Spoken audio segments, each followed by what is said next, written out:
ذرا ٹھہر کر سوچئے، کیا واقعی ایسا ہو سکتا ہے کہ صرف 3 دن میں بڑی سے بڑی بیماری کا اثر ٹوٹنے لگے؟ کیا سچ میں اللہ کے کلام میں اتنی طاقت ہے کہ جہاں ڈاکٹر جواب دے دے وہاں سے شفا کا دروازہ کھل جائے؟ سنیے اور دل تھام کر سنیے، کیونکہ جو عمل میں آپ کو بتانے جا رہا ہوں یہ کوئی عام بات نہیں، یہ اللہ کے کلام کی وہ طاقت ہے جسے جس نے بھی سمجھ لیا اس کی زندگی بدل گئی۔ صبح کا وقت جب آپ نیند سے اٹھتے ہیں اور آپ کا پیٹ بالکل خالی ہوتا ہے، اسی وقت اگر کوئی شخص ان مقدس سورتوں کو پانی پر پڑھ کر دم کرتا ہے اور پھر وہ پانی پی لیتا ہے تو اللہ کے فضل سے اس کے اندر جو بھی بیماری ہوتی ہے اس کی جڑ ہلنی شروع ہو جاتی ہے۔ صرف 3 دن، جی ہاں صرف 3 دن اگر یہ عمل لگاتار کر لیا جائے تو بڑے سے بڑا مریض جسے ہر جگہ سے مایوسی مل چکی ہو، جسے ڈاکٹر بھی کہہ چکے ہو کہ اب علاج ممکن نہیں، اللہ کے کلام کی برکت سے وہی شخص شفا پانا شروع کر دیتا ہے۔ دوستو، یہ کوئی افسانہ نہیں، یہ حقیقت ہے۔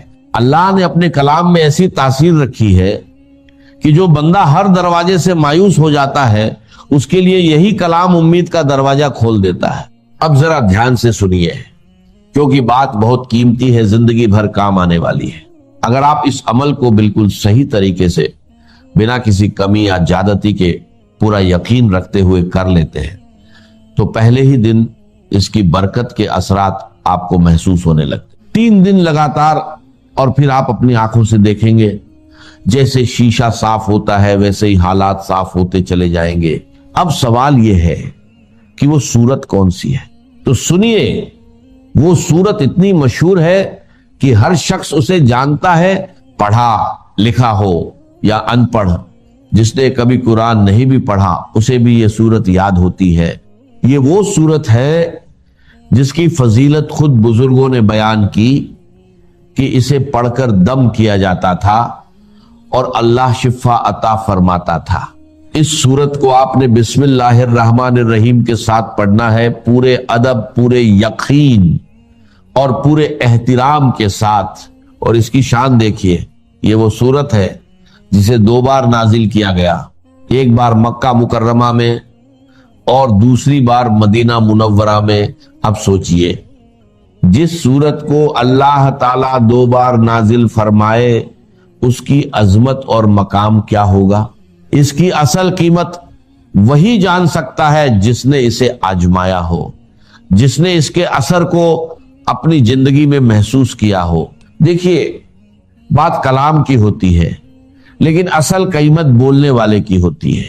ایک فقیر کچھ کہے تو کوئی دھیان نہیں دیتا، اور ایک بادشاہ کچھ کہہ دے تو پوری دنیا میں خبر پھیل جاتی ہے۔ تو پھر اندازہ لگائیے یہ کس کا کلام ہے؟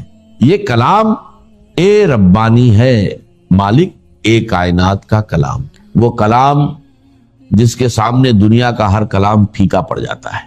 اسی لیے اس کے اندر ایسی تاثیر ہے کہ ناممکن کو ممکن بنا دیتی ہے۔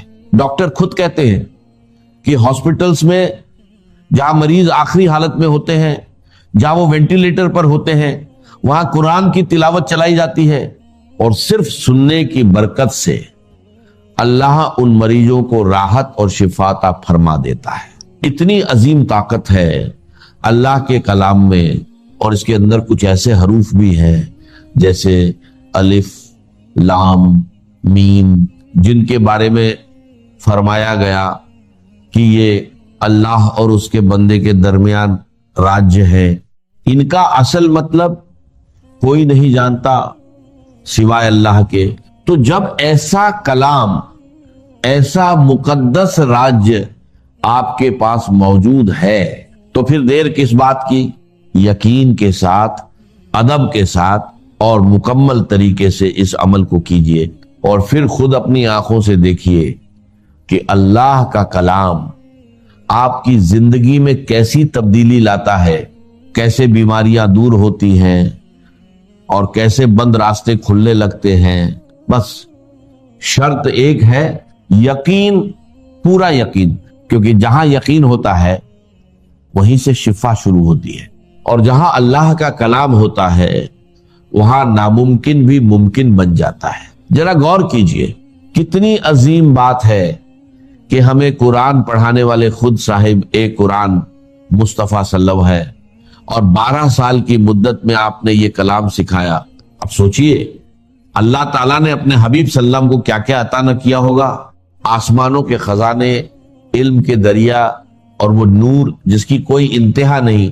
پھر اس آیت پر ذرا تدبر کیجئے، الرحمن علم القرآن، یعنی سکھانے والا خود رحمان ہے اور سیکھنے والے مصطفیٰ صلی اللہ علیہ وسلم ہے۔ تو اندازہ لگائیے یہ کیسا کلام ہے اور اس میں کتنی طاقت چھپی ہوئی ہے۔ یہ وہی کلام پاک ہے جس کی سب سے پہلی سورت سورہ فاتحہ شریف ہے۔ اب ذرا اس کی شان سنیے، یہ سورت نور بھی ہے، روشنی بھی ہے، اور زندگی کو بدل دینے والی حقیقت بھی ہے۔ یہ وہ سورت ہے جو دلوں کو سکون دیتی ہے، جسمانی اور روحانی بیماریوں کا علاج ہے۔ ایسی کوئی بیماری نہیں جس کا حل اس سورت میں موجود نہ ہو۔ اگر آپ اس سورت کو پڑھ لیں اور اس کے ساتھ وہ دوسری سورت بھی پڑھیں جس کا ذکر آگے آئے گا، تو یقین جانیے آپ حیران رہ جائیں گے کہ اللہ کے کلام میں کیسی زبردست تاثیر ہے۔ ذرا توجہ سے سنیے، اگر آپ صرف 10-15 منٹ پورے یقین اور دھیان کے ساتھ یہ عمل کر لیں تو سمجھ لیجئے آپ کی زندگی بدل سکتی ہے۔ آپ نے جتنا علاج کروایا، ڈاکٹر بدلے، دوائیاں لیں، وہ سب اپنی جگہ، لیکن اگر اس عمل کے ساتھ دوا بھی لیتے رہیں گے تو وہی دوا بھی اثر دکھانے لگے گی۔ بہت سے لوگ کہتے ہیں کہ ہم نے ہر علاج کر لیا مگر شفا نہیں ملی۔ یاد رکھیے، جب یہ کلام پڑھا جاتا ہے تو مسائل خود بخود حل ہونے لگتے ہیں۔ یہ ایک بابرکت عمل ہے، چاہے آپ بیمار ہوں یا نہ ہوں، اسے ضرور کیجئے، کیونکہ اس کی برکت سے زندگی کے بگڑے ہوئے حالات بھی سنور جاتے ہیں۔ اب سنیے قرآن کی تاثیر کا ایک واقعہ۔ ایک صحابی قرآن کی تلاوت کر رہے تھے، پاس ایک گھوڑا بندھا تھا۔ اچانک وہ بے چین ہو کر اچھلنے لگا۔ جب انہوں نے دیکھا تو ایک بادل سا تھا جس میں چراغ روشن تھے۔ صبح یہ واقعہ نبی کریم صلی اللہ علیہ وسلم کو بتایا گیا تو آپ نے فرمایا وہ فرشتے تھے جو تمہاری تلاوت سننے آئے تھے۔ یعنی جہاں تک قرآن کی آواز پہنچتی ہے وہاں تک اللہ کی رحمت نازل ہوتی ہے۔ اسی طرح اگر کوئی قرآن پڑھ کر بیمار پر دم کرے تو اس کا اثر پھولوں کی خوشبو کی طرح ہر طرف پھیلتا ہے، دل کو سکون اور دماغ کو تازگی ملتی ہے۔ بالکل اسی طرح جب قرآن پڑھا جاتا ہے تو اللہ اس کے لفظوں میں ایسی تاثیر پیدا فرما دیتا ہے کہ بیماریاں ختم ہونے لگتی ہیں۔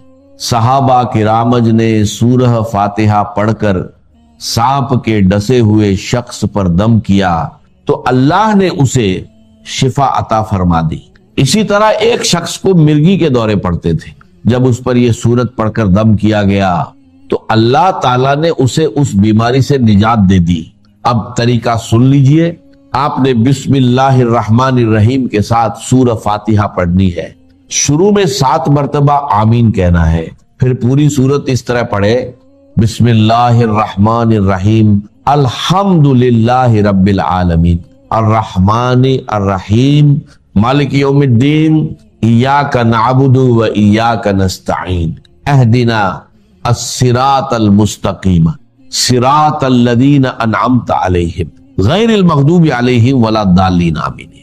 عمل آپ فجر کے بعد بھی کر سکتے ہیں یا اس سے پہلے بھی، لیکن سب سے بہتر وقت وہ ہے جب آپ نہار منہ ہو، یعنی خالی پیٹ۔ اس وقت انسان تازہ ہوتا ہے، دل پرسکون ہوتا ہے اور عبادت کے لیے بہترین کیفیت میں ہوتا ہے۔ اسی وقت زمین پر فرشتے بھی موجود ہوتے ہیں، رات کے فرشتے واپس جا رہے ہوتے ہیں اور دن کے آ رہے ہوتے ہیں۔